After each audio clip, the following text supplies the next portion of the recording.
Assalamualaikum warahmatullahi wabarakatuh. Pada kesempatan kali ini, saya akan berbagi atau sharing tentang mengapa kurikulum perlu diubah. Banyak pertanyaan mengapa kurikulum kita senantiasa berganti dari kurikulum 94, kurikulum 2004, ada KBK, ada kurikulum KTSP, ada kurikulum 2013, dan terbaru ada kurikulum Merdeka. Ada beberapa hal yang melatari mengapa kurikulum harus diubah. Yang pertama, sesuai apa yang disebutkan oleh Ki Hajar Dewantara, bahwa tujuan dari pendidikan adalah menuntut segala kekuatan kodrat yang ada pada diri anak-anak agar mereka mampu mencapai keselamatan dan kebahagiaan yang setinggi-tingginya, baik sebagai manusia maupun sebagai anggota masyarakat. Kemudian kurikulum yang baik adalah kurikulum yang sesuai dengan zamannya. Sesuai dengan apa yang disampaikan oleh Imam Ali radhiyallahu anhu, bahwa didiklah anak sesuai zamannya, maka kurikulum yang dibuat pun harus sesuai dengan zaman.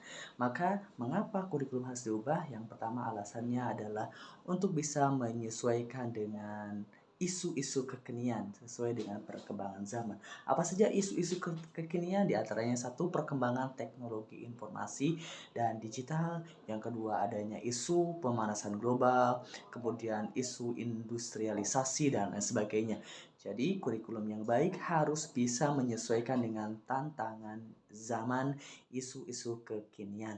Yang kedua, mengapa kurikulum harus berubah? Karena kurikulum ini harus juga memperhatikan bagaimana jenjang karir seseorang dalam profesi misalnya.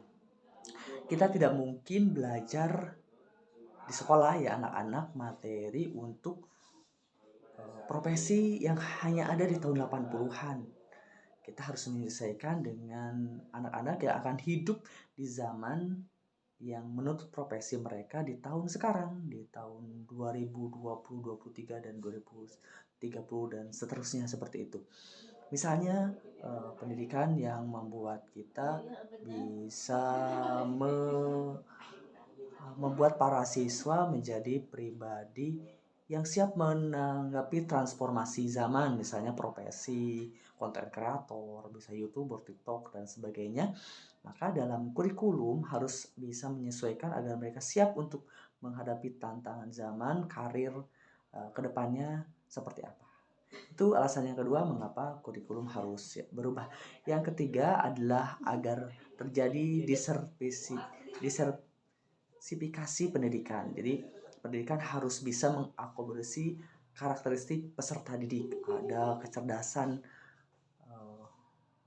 linguistik, ada kecerdasan kinestetik, ada siswa yang karakteristiknya lebih kuat di visual dan sebagainya. Maka pendidikan dalam hal ini kurikulum juga harus bisa menyesuaikan diri dengan hal tersebut, sehingga bisa menjadi solusi disertifikasi pendidikan dengan adanya disertifikasi juga pembelajaran ya.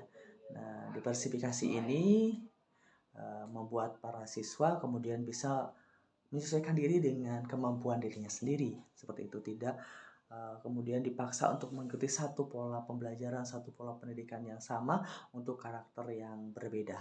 Kemudian alasan yang keempat, mengapa kurikulum harus berubah? Karena respon terhadap tantangan sosial zaman sekarang. Tentu saja setiap zaman memiliki tantangan sosial masing-masing. Kalau zaman dulu mungkin isu sosialnya adalah transmigrasi, isu sosialnya adalah urbanisasi. Zaman sekarang tantangan sosialnya lebih majemuk, lebih kompleks daripada itu.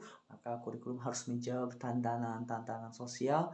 Ada perundungan atau bullying, ada misalnya juga perdagangan manusia dan sebagainya. Maka isu-isu sosial terkini harus disesuaikan relevansinya dengan zaman hari ini.